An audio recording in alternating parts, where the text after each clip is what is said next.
The idea of transformation really is more awareness of more of yourself, more of who and what you actually are already. Because you're not really so much becoming something as you are remembering what you already are, awakening to what you already were created to be. So this entire process of transformation, this entire process of acceleration is all about gaining more and more aptitude, more and more awareness, more and more ability to perceive more of the being you are already created to be. And in that process, thus then being more capable of actually applying more of your awareness, more of your energy, more of your consciousness to your physical reality experience in such a manner so as to allow your physical reality to reflect back to you those changes going on within you in a positive and constructive and expansive and integrative way. Now, we wish to clarify a few ideas that we have perceived exist within many of the people on your planet with regard to these ideas, with regard to these processes, with regard to, most specifically, the definitions that go with these processes. We have heard many of your people talk about the idea of wanting to learn how to shift, wanting to learn how to change. And again, I remind you, it isn't really about learning how to shift, learning how to change. It is becoming more aware of the fact that you are already shifting and you're already changing. The idea, we have also heard from many of you, is that you want to let go of doubt and you want to learn to trust more and more and more in your true self. And again, I remind you, it isn't about learning how to trust. It is about learning what to trust in. Because the idea is that shifting, changing, trusting are all automatic functions of your existence. You cannot help but shift. You cannot help but change. You cannot help but trust. Oh, but Bashar, I have doubts. Yes, I know. But doubt is not a lack of trust. Doubt is a 100% trust in a definition that is out of alignment with your truth. There's a difference.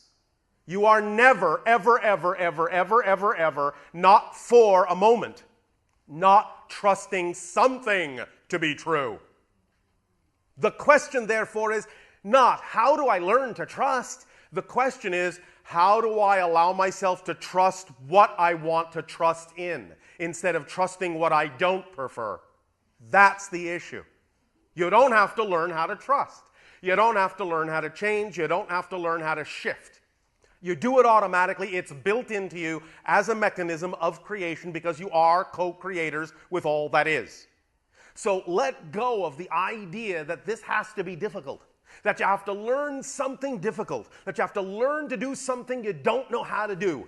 You're already doing these things. You do them as absolutely automatically, so automatically, you don't even know you're doing them. That's the issue. So we remind you now that you know how to do all this changing and shifting and trusting. You do it all the time. What we will now work together with you on is examining the idea of having more conscious awareness of the fact that you're already shifting, and thus then you can apply your focus to shift in the way you prefer. You can apply your focus to change in the way you prefer. You can apply your focus to trust what you wish to trust in, what you prefer to trust in. But now that you know you don't have to learn to change, learn to shift, and learn to trust, it lightens up the load. You don't have so much to do.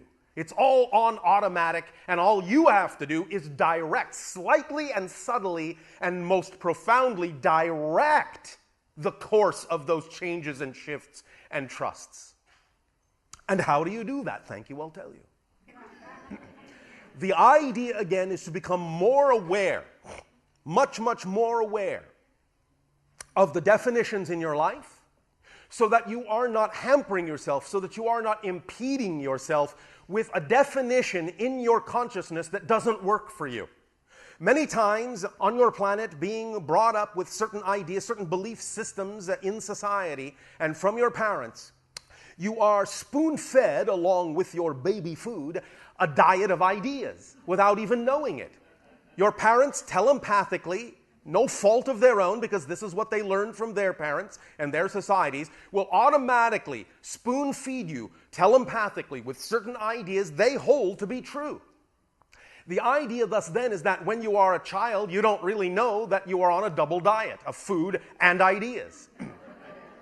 But when you grow up and ostensibly, supposedly, become adults, the idea thus then is that when you are now expected to be on your own, you suddenly start regurgitating all these ideas. You suddenly discover all the ideas you were spoon-fed as a child and now have to deal with, and now have to discover that some of them don't go down lightly because they don't belong to you. They're not digestible by you. They are ideas that may or may not have worked for your parents or other members of your society, but by being generally spoon-fed this entire array of ideas, you will now be expected, in a sense, as an adult, to figure out which one of these ideas works and which you wish to continue to incorporate in your being, and what ideas do not work for you and which you are willing to let go of. But first you have to find out what they are, because these ideas were spoon-fed to you at a level and at an age where they are primarily unconscious within you. Thus then, that's why you suddenly discover, as you set out on your lives, that you may run into what you call impediments or obstacles.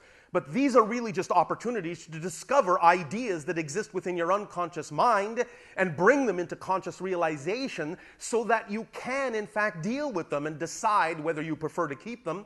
And if you do, thus then allow yourself to integrate them consciously within your mind. And if you decide not to keep them, to figure out how to let them go and replace them with ideas that you prefer to define yourself as a person you prefer to be. For example, we have used this many times. We will use it now just as an illustration of what we are talking about.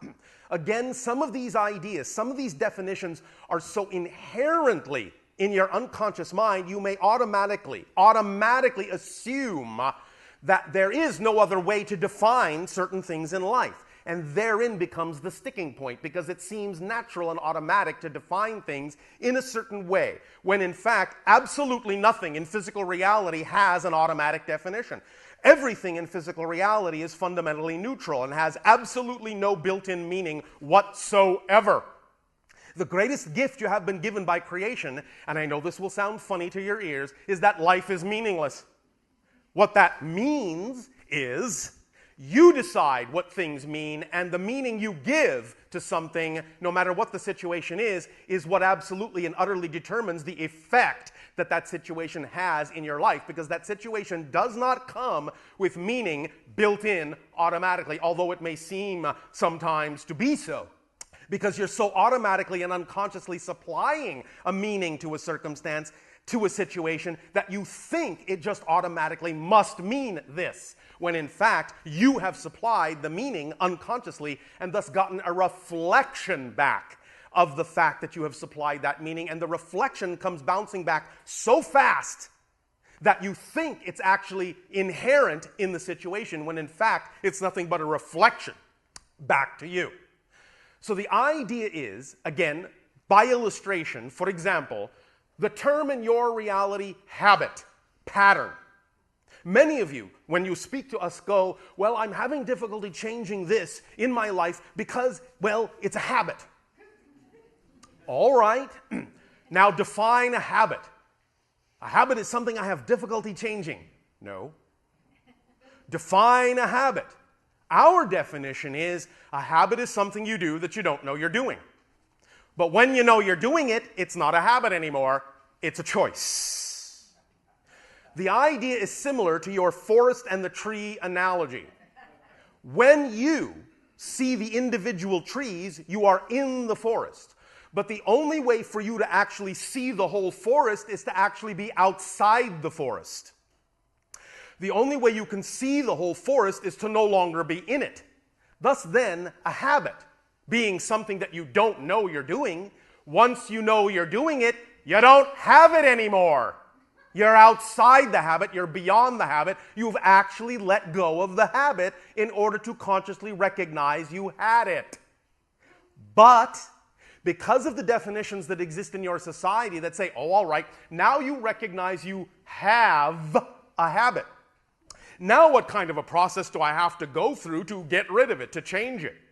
Well, you see, from our point of view, in our definition, recognizing that a habit is something you do you don't know you're doing, once you know you're doing it, if you understand that the only way to know you had the habit is to already have let it go, to be outside of it, to no longer have it, then the process is done. In other words, the recognition that you had the habit is the end of the process, not the beginning. Yeah.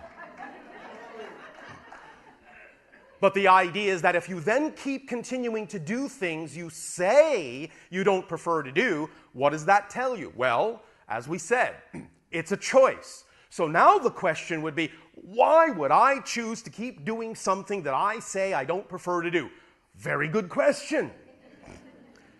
Let me explain the idea once again of the mechanism of motivation. Because I will tell you this, you only have one mechanism of motivation for everything that you do. Yes, only one, no exceptions, no, not even you.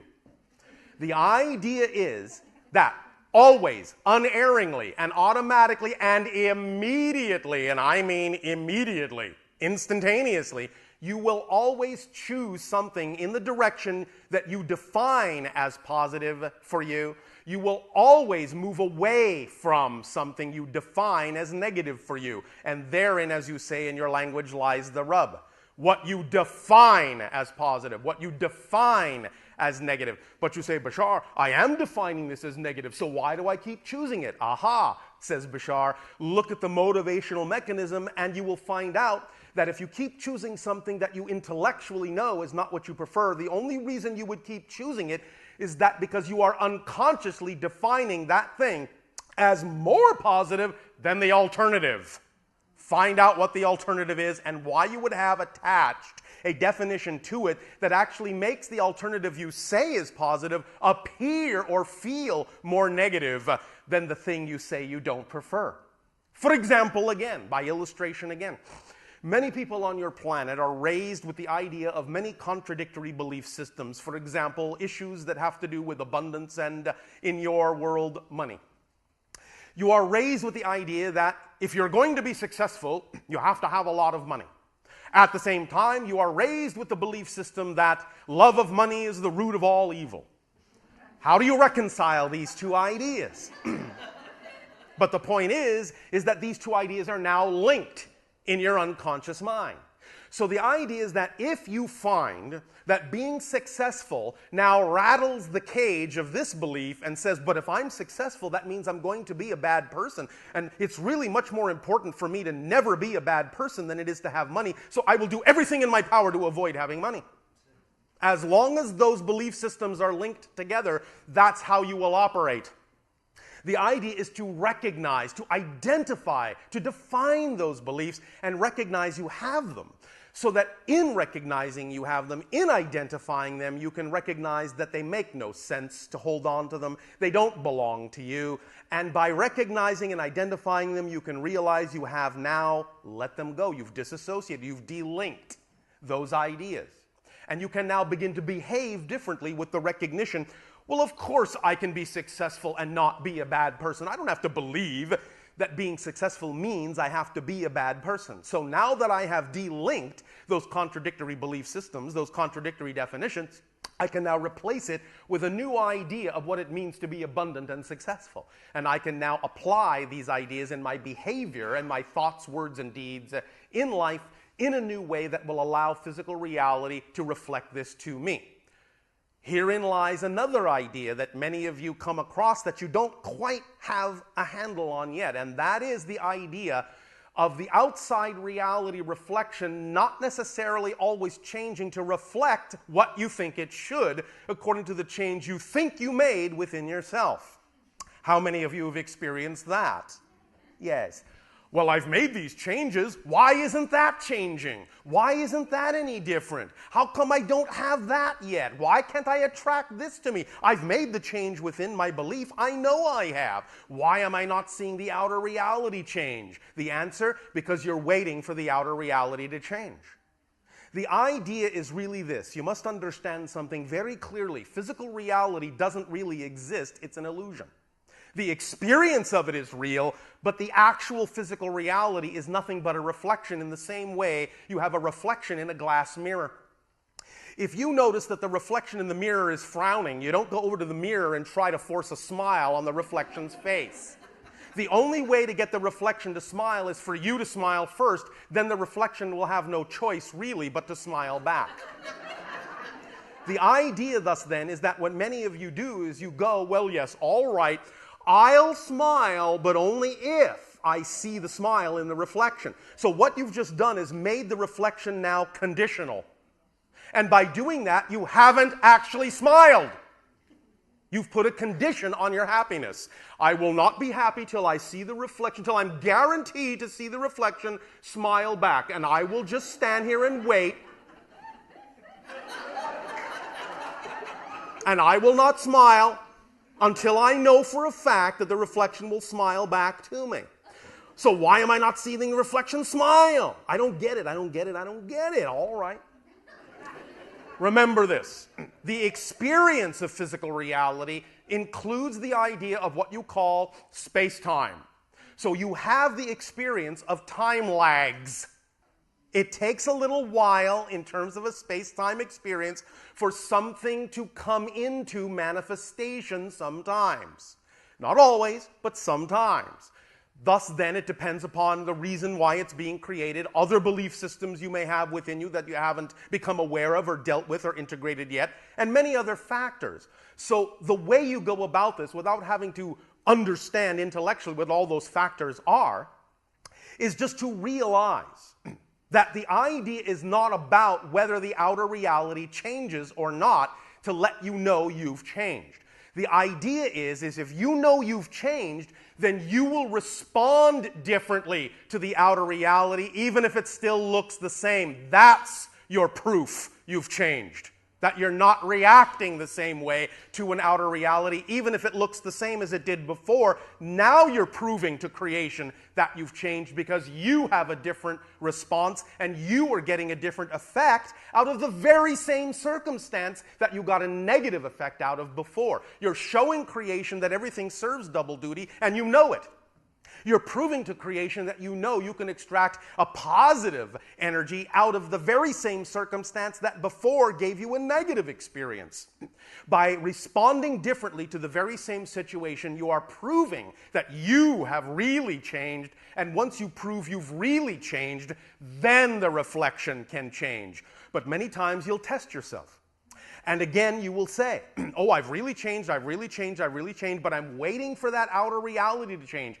And as long as you determine the degree to which you've changed by what you do or don't see in the outer reality, you have not changed. Make sense? All right. You see how you create these little cycles for yourself, these little, as you say, catch-22s for yourself. Allow us to clarify these ideas and clarify them for yourself. This is all part and parcel of the idea of acceleration and of handling the transformation in a clear and conscious way. Allowing yourself to know that you are shifting. And let's talk a little bit about the idea of shifting. Because you're shifting, well, really? You're shifting all the time. You're never really not shifting.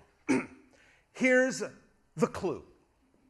You've all talked about the idea, you've all heard about the idea to some degree of what you now recognize in your society as parallel realities. You even have movies about them now. You even have books about them now. You even have television shows about parallel realities now. It is finally leaked into your understanding to a degree where you're actually being able to use these concepts in your entertainment. So you all basically understand the concept, at least on some level, in some way, of parallel realities. Something that may or may not be similar to your own reality time track, may be different in a subtle way, may be different in a very profound way, but is going on alongside, in a sense, your reality at the very same time.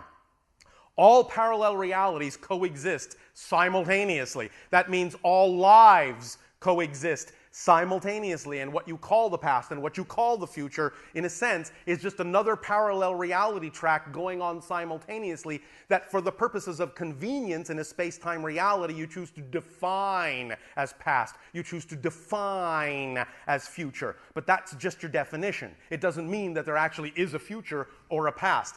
All realities coexist right here, right now, because there is only here and now.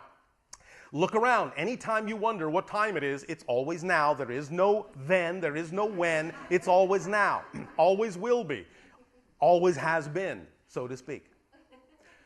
What you call, what you experience as different moments is actually the same one moment, the same one eternal moment from a different point of view. That's what you experience that you call different moments in the space-time linear framework illusion. But knowing that what you're actually doing is seeing exactly the same eternal infinite moment from a different point of view tells you that every single little change, every single little shift is nothing but a different point of view of the same existence, the same eternal now. And thus, you can realize that in order to experience movement at all, you actually must be shifting your perspective and shifting from parallel reality to parallel reality, moment to moment to moment to moment to moment to moment to moment to moment to moment. That's what the moments are, is shifting your perspective of that eternal moment that contains everything. So, in reality, you're already shifting through billions, literally billions of parallel realities every second in order to even have the illusion you call movement in physical reality. Because each and every parallel reality is by itself unmoving. It's like a still photo. It doesn't move. It's just a description of a position relative to other things. This is one whole parallel reality. This is another, and another, and another, and another, and another, and another, and another, and another, and another. Much like your frames of animation, much like your frames of film. The idea is that you're shifting already through billions of parallel realities a second, but you don't know it, because each parallel reality you are choosing to shift to is so similar to the last one you existed in that you don't notice that you are an entirely different universal parallel reality. Now, if you can allow yourselves to wrap your mind around the fact that at every moment you're actually shifting through billions of absolutely different, discrete, parallel realities, now you can take a step back and go, oh my goodness.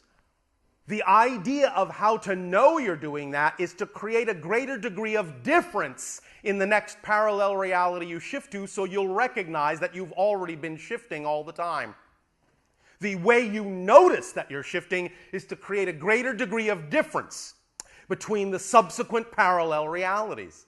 And the greater degree of difference you can create with your ability to redefine what your preferred reality will be, the greater shifting you will be aware of, the greater ability you will have to perceive the shifts that are going on automatically all the time in a seemingly smooth and continuous fashion.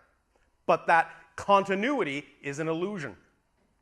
So if you're willing to really truly start redefining your reality, the reality you prefer, by following your excitement, by acting on it, your true vibration, by being who you really know you are in a bold and applicable way in your experience of physical reality, the greater and greater and greater shifts you will be able to perceive in your reality, the bigger leaps you will take from one parallel reality to the next in terms of how you define them, and the greater the comparison difference will be between the two, and then you will know, really perceive, really experience that you are truly shifting in a superconductive and hyperconductive way. You are truly flowing through a slipstream of energy of your own consciousness and becoming more and more aware that you're already doing all the things you actually desire to do. It's just that now you need more ability to become more aware of that fact rather than learning anything new. Make sense? All right. So, We will let all of that sink in. Absorb it at your own rate. It is all in there. Just take it in at whatever rate your belief systems will allow you to, and I guarantee you that when you begin to truly, consciously, and intentionally apply what we have just talked about and come up with these realizations and allow them to click in your psychology, you will start to see time and space become far more plastic, far more malleable. Synchronicity will start to amplify and magnify, and you will find that you're able to allow time and space to become very, very slippery, so that magical things can happen very easily, very effortlessly, whereas heretofore it seemed to take too much effort. Let go of the idea that you need effort to learn to do new processes. You are already a flawless creation machine. You already automatically shift through billions of parallel realities every second. You are expanding faster than the speed of light. But the speed of light is just your illusionary barrier to the experience of space-time reality. But you yourself, your consciousness itself, expands more rapidly, way more rapidly, than the idea you call the speed of light, which compared to the idea of infinite consciousness is very, very slow. So, let all this begin to sink in at whatever rate, in whatever way you need to. If you wish to listen to the recording again a few times, it's up to you. If you think you've got it, that's fine. Just let it sink in and let it reveal itself to you at whatever rate your belief system is comfortable in becoming aware of these ideas, and use them as you wish. Use them as you desire. Use them as you prefer. They are tools that you can apply in your physical reality. These awarenesses are tools you can apply in your physical reality and get an effect. Remember, what you in your reality have now more recently called the law of attraction, what we in our reality call the third law, is what you put out is what you get back. It's as simple as that, but simply remember that what you're getting back is nothing but a reflection. You are the prime cause in your life. Nothing else controls you. Nothing else can. Nothing else has the power to. Only by your agreement can you be affected by anything anyone else offers you, be it positive or negative. Only by your agreement, whether it be unconscious or conscious, only by your agreement can you co-experience anything similar to what another individual is choosing to experience. So it's completely in your hands, it's completely up to you. You are completely self-empowered beings. Therefore, all of this simply comes to you by way of information that works for us in our reality that we know can work for you in your reality, but it's up to you to decide whether or not you prefer to take it in and use it in that way. If you do not, it's up to you, because we love you unconditionally and must allow you to decide what is true for you. Did we put conditions upon that, we would not love you unconditionally. One more definition many people in your society would benefit from looking up is the word unconditional. Because many times people on your planet will say, well, yes, I love you unconditionally except for this one condition.